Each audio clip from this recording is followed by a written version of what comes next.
Hola, bienvenidos a Euronews Hoy, un tiempo de información que iniciamos con un nombre propio, el de Mikhail Gorbachev, el que fuera último líder de la extinta Unión Soviética, padre de la perestroika y Premio Nobel de la Paz, que falleció el martes a los 91 años. Admirado por unos, denostado por otros, fue el artífice de la caída del telón de acero que desencadenó el final de la Guerra Fría. Todos sin olvidar el grito desesperado de los familiares de las miles de personas desaparecidas en países como México o Colombia, coincidiendo con el Día Internacional de las Víctimas de Desapariciones Forzosas. De las consecuencias de la guerra en Ucrania veremos cómo la Unión Europea se está preparando poco a poco para una eventual escasez de gas durante el invierno. Además, seguimos pendientes de la visita de los inspectores del Organismo Internacional de la Energía Atómica a la central nuclear ucraniana de Zaporilla, la mayor de Europa, bajo control del ejército ruso. De la crónica del día también destacamos que Venezuela investiga el robo de activos de la petrolera estatal por valor de 4.850 millones de dólares y el 25º aniversario de la desaparición de la princesa Diana de Gales. Vamos ahora con nuestros titulares. Mikhail Gorbachev ha muerto a los 91 años en un hospital de Moscú. Fue el padre de la perestroika y el último presidente de una URSS en plena descomposición. La misión del OIEA ya está camino de la central nuclear de Zaporilla. Su director general anuncia una misión permanente en Ucrania. Europa busca alternativas al gas ruso apostando por la energía eólica marina en el mar Báltico, mientras se vislumbra un acuerdo para el gasoducto MidCat. El aborto, toda una odisea en Estados Unidos. Seguimos a una joven en su viaje de estado a estado para poder interrumpir su embarazo. Mikhail Gorbachev ha muerto. El último presidente de la URSS y padre de la perestroika falleció este martes a la edad de 91 años. Falleció tras una larga y grave enfermedad, dijeron fuentes del Hospital Clínico Central de Moscú. Gorbachev estuvo en el poder menos de 7 años, en los que desencadenó una serie de cambios impresionantes que condujeron al final de la Guerra Fría, pero que al mismo tiempo favorecieron la implosión de la Unión Soviética en 1991. Premio Nobel de la Paz, pasó sus últimos años recogiendo elogios por todo el mundo, mientras en su país era ampliamente despreciado. Mikhail Gorbachev, líder soviético de 1985 a 1991. Para Occidente, un hombre de Estado y una estrella. Para Rusia, una figura controvertida. Un hombre procedente de la estepa rusa que cambiaría el mundo. Sus amigos y compañeros le describían como ambicioso, trabajador, carismático y amable. Según fue ascendiendo entre las filas del Partido Comunista, se fue decepcionando con un sistema en el que la mejora era imposible. Cuando llegó al poder, impulsó la perestroika o reestructuración y el glasnost, la transparencia informativa. Pero en 1986, después del accidente nuclear en Chernóbil, no hubo señales de transparencia. En un principio se ocultó la información y después se tergiversó. Gorbachev solo se dirigió al pueblo 19 días después de la catástrofe, admitiendo su error y confesando que habían tenido miedo al pánico. Después de eso, Gorbachev se mostró más decidido que nunca a implementar sus reformas. En 1987 firmó un tratado con el presidente estadounidense Ronald Reagan para la eliminación de misiles nucleares de corto y medio alcance. Ambos querían el cambio y su amistad ayudó a descongelar la Guerra Fría. Gorbachev había desatado la fuerza del cambio y no detuvo el proceso.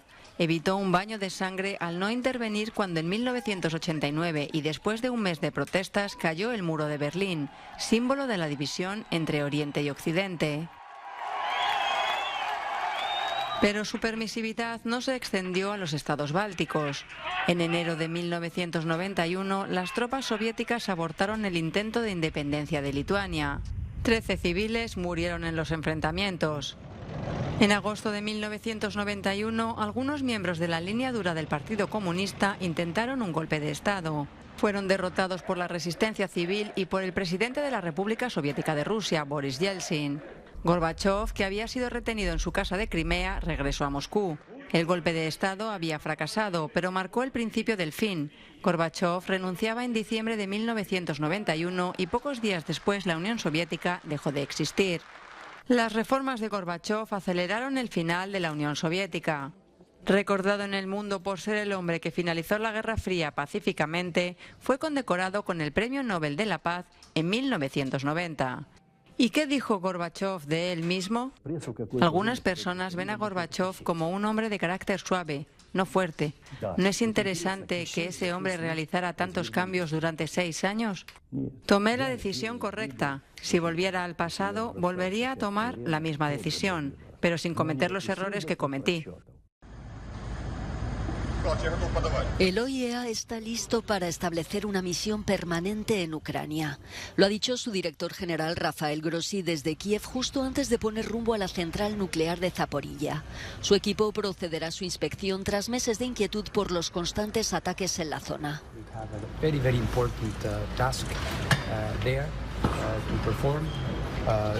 Tenemos una tarea muy importante que realizar allí para evaluar la situación real allí.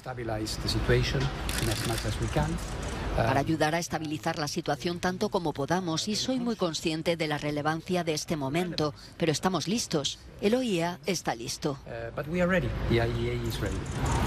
El ministro de Energía de Ucrania nos habla de la misión. Les damos una lista de los principales puntos a verificar, y eso es desde un ángulo técnico, y el otro es entender dónde están las fuerzas rusas. Tenemos información de que están tratando de ocultar la presencia militar, por lo que deberían verificar todas esas cosas. Diferente versión la del líder de la autoproclamada República Popular de Donetsk.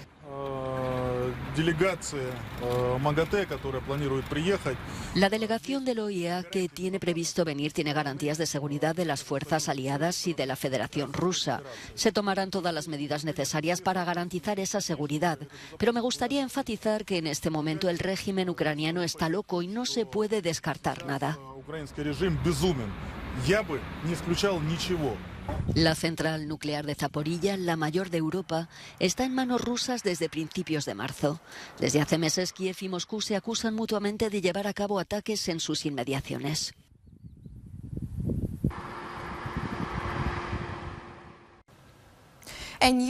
Una nueva fase de la guerra. Ucrania ha anunciado el inicio de la tan esperada contraofensiva, tras semanas de ataques destinados a cortar a las fuerzas rusas en Jersón de las principales rutas de suministro y destruir los almacenes y puestos de control rusos. Durante más de medio año, Ucrania ha estado librando batallas casi exclusivamente defensivas en estas zonas, con algunos de los combates más intensos en el este, en el Donbass y en el sur, en torno a Jersón. A principios de julio, el ministro de Defensa ucraniano anunció que el presidente Volodymyr Zelensky les había ordenado liberar el sur ocupado desde los primeros días de la invasión a gran escala. Responsables ucranianos afirman que fuerzas ucranianas han roto las primeras líneas de defensa en zonas no especificadas del óblast de Jersón, sin confirmar la toma de ningún enclave. De hecho, Kiev está siendo muy cauteloso sobre lo que revela sobre la contraofensiva. Pero hay dos aspectos importantes confirmados.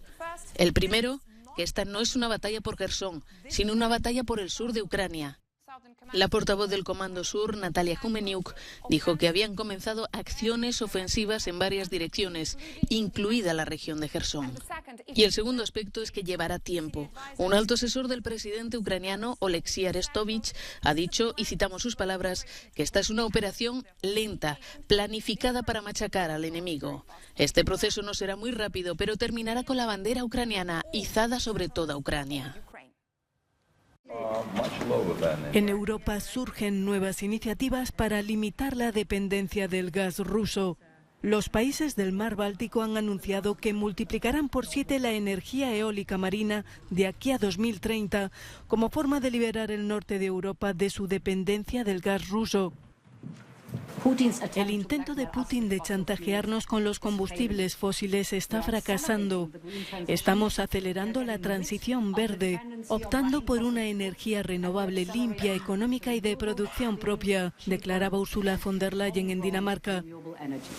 Para el año 2050, la capacidad de energía eólica del Mar Báltico podría alcanzar los 93 gigavatios, según lo acordado.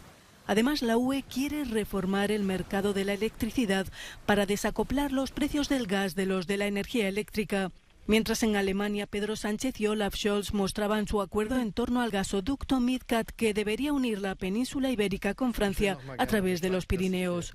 Subrayo una vez más mi apoyo para mejorar la interconexión de la red europea de gas, no solo ahora sino también a largo plazo, pues servirá para utilizar el hidrógeno conjuntamente en Europa, dijo el canciller Scholz.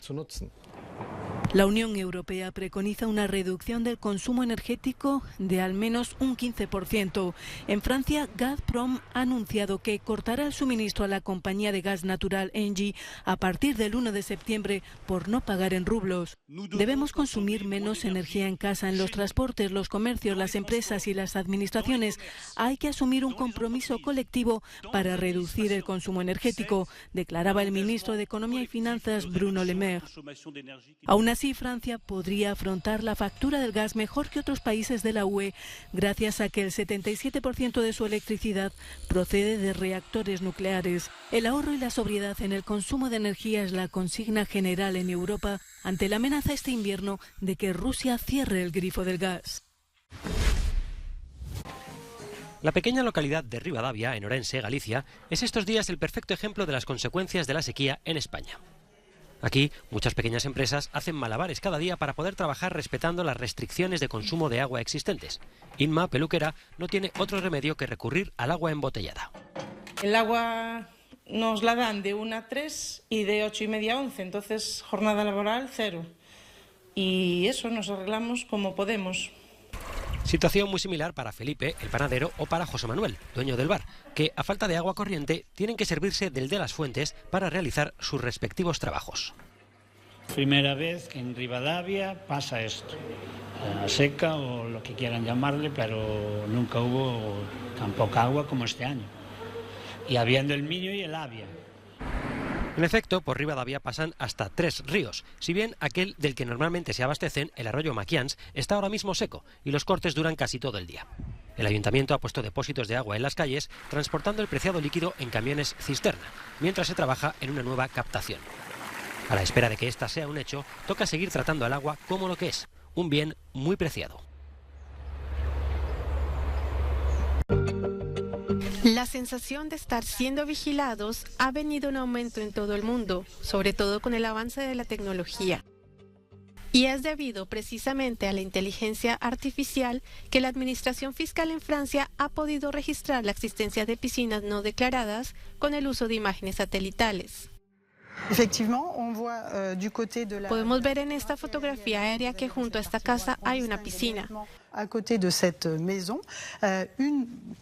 Si cotejamos los datos catastrales, no hay rastro de la piscina. Más de 20.000 piscinas no declaradas han sido registradas en 9 departamentos, lo que supone una pérdida de ingresos de casi 10 millones de euros para el fisco francés. El dispositivo tecnológico, desarrollado en colaboración con Google, podría permitir al Estado francés la entrada de un total de 40 millones de euros. Con más trabajadores desde casa y con el aumento de las olas de calor, muchos propietarios han decidido instalar una piscina en sus propiedades, pero varios de estos han omitido u olvidado declararla. Una piscina aumenta el valor de una propiedad, por lo que el importe del impuesto sobre los bienes inmuebles subiría también.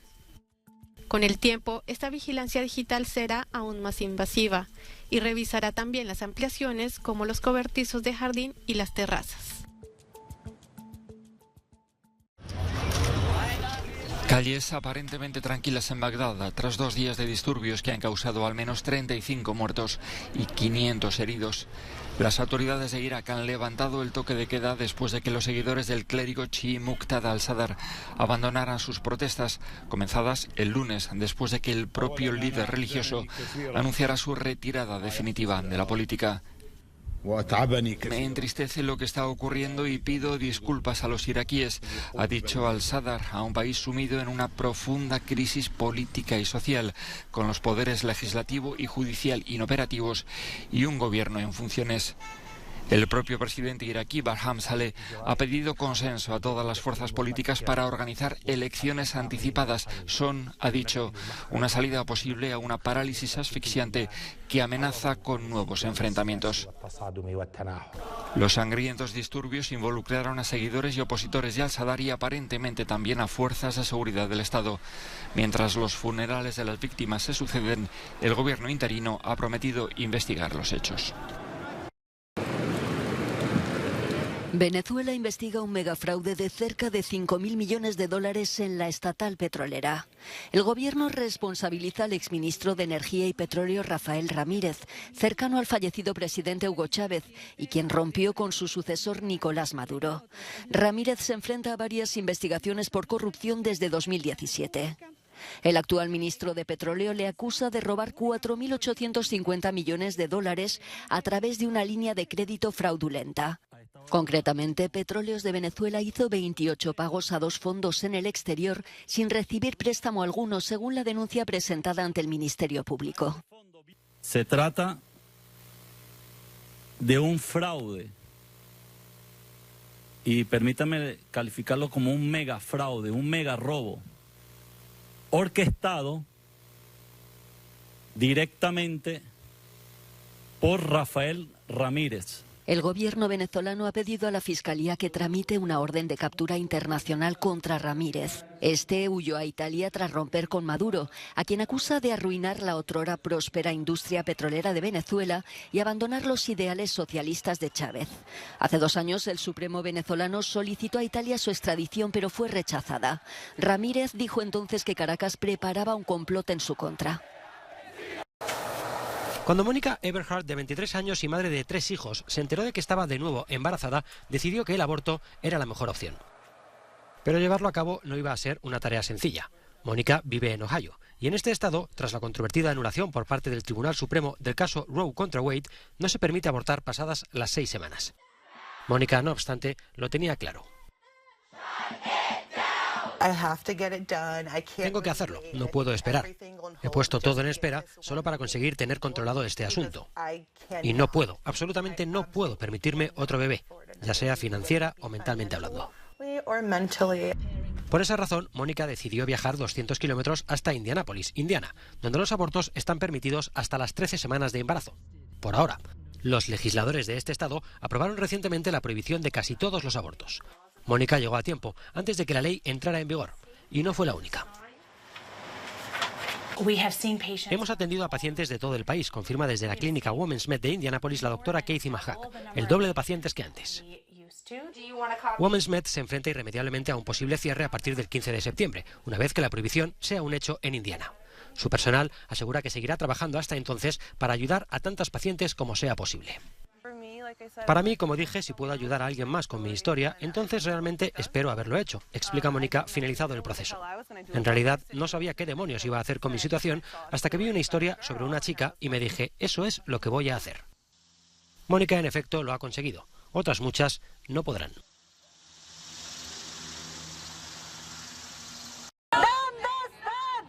Este es el grito de los familiares de miles de desaparecidos que el martes en Ciudad de México pedían búsquedas, investigaciones y el fin de la impunidad en el Día Internacional de las Víctimas de Desapariciones Forzosas. Un día en que los organismos de derechos humanos llaman la atención sobre la preservación de los derechos que el propio Estado debe garantizar. Estas desapariciones están catalogadas por la ONU como crimen de lesa humanidad. Primero reconocido por el propio gobierno que se trata de uno de los problemas de derechos humanos más graves, en unas cifras realmente enormes, reconocidos a este momento hay alrededor de 105.000, lo cual plantea un reto enorme porque no es como en otras realidades que se habla del pasado, sino son situaciones graves que siguen sucediendo cada día en México. ¿Qué queremos? Colombia también conmemoró este día con fotos de las víctimas expuestas en la Plaza Che Guevara de la Universidad Nacional en Bogotá. En mi familia fueron 7 familiares desaparecidos, 2 asesinados desde el año 2000. Hasta el día de hoy no sabemos qué fue lo que pasó con ellos. Mi sentimiento de mucha tristeza, de dolor, de no entender por qué en nuestro país pasan estas cosas. Los familiares creen que este es un día que no debería existir y que es el día de una minoría, pues menos del 5% de familias de un desaparecido a la fuerza han encontrado a su ser querido. Este 31 de agosto se cumplen 25 años de la muerte de Diana de Gales. En la mañana de un día como hoy, los británicos y el mundo entero se despertaban con la noticia del mortal accidente de coche que sufrió la princesa y su novio Dodi Al-Fayed en París. Este miércoles sus seguidores la recuerdan dejando flores cerca del lugar en donde falleció. Un espectacular video de una galaxia espiral a 32 millones de años luz fue publicado por la Agencia Espacial Europea. Las imágenes de la galaxia fantasma, compuesta por unos 100.000 millones de estrellas, fueron el resultado de la combinación del telescopio espacial James Webb y el telescopio espacial Hubble.